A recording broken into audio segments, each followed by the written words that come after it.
Welcome to Flora Mystica Academy. This is Ashley, and today I'm teaching you how to make a fresh Hellebore flower crown. These are also known as Lenten roses. First, I'm starting off with a simple braided floral wire base, and I just made that into a circle shape. I'm picking some fresh Hellebore flowers, and then I also have a very thin brown floral wire to wrap the flower stems around onto the base. I like to pick these in groups of 3 and just vary the colors. So oftentimes you'll find some that are just green. You'll find some with a mixture of a purple or pink mixed with green. So I just like to find 3 that have different shades going on and group them together. So you just need to find a place where you can forage for these. I personally found my local botanical garden, but you're not supposed to know that since I'm not supposed to pick flowers, but nobody was there since this was late winter, so it worked out well. So we're starting off with grouping 3 clusters together, and I like to get the 3 together with the thin floral wire and start wrapping the stems around the base of the crown.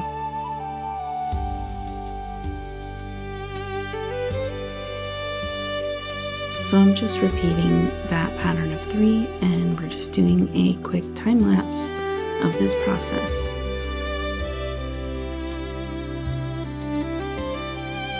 Something I love a lot about Hellebore is the amount of detail that is shown in each petal. I really do a lot of projects with this flower, especially because it's that little sign that spring is almost here. It's one of the few flowers that actually bloom in the winter, and so this is more of like a late winter, early spring flower. But I make jewelry, these flower crowns. I also make flower essences, and I'll put up a video on how to do some of that later. But that's just something that I love about this flower. And typically wherever they grow, they've been planted to grow in a large cluster.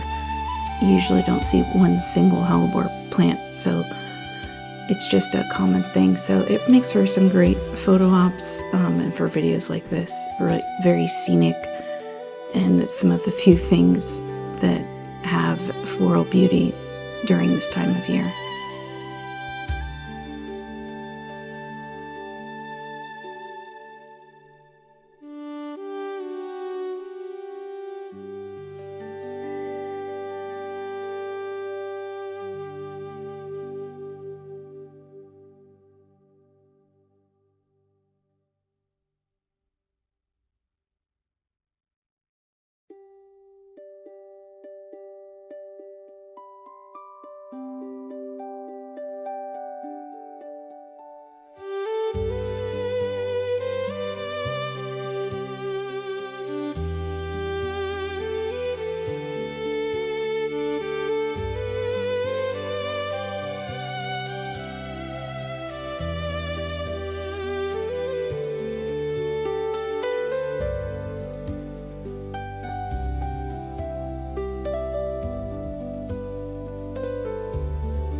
I will also include a link to my Etsy shop where I often make seasonal jewelry as shown.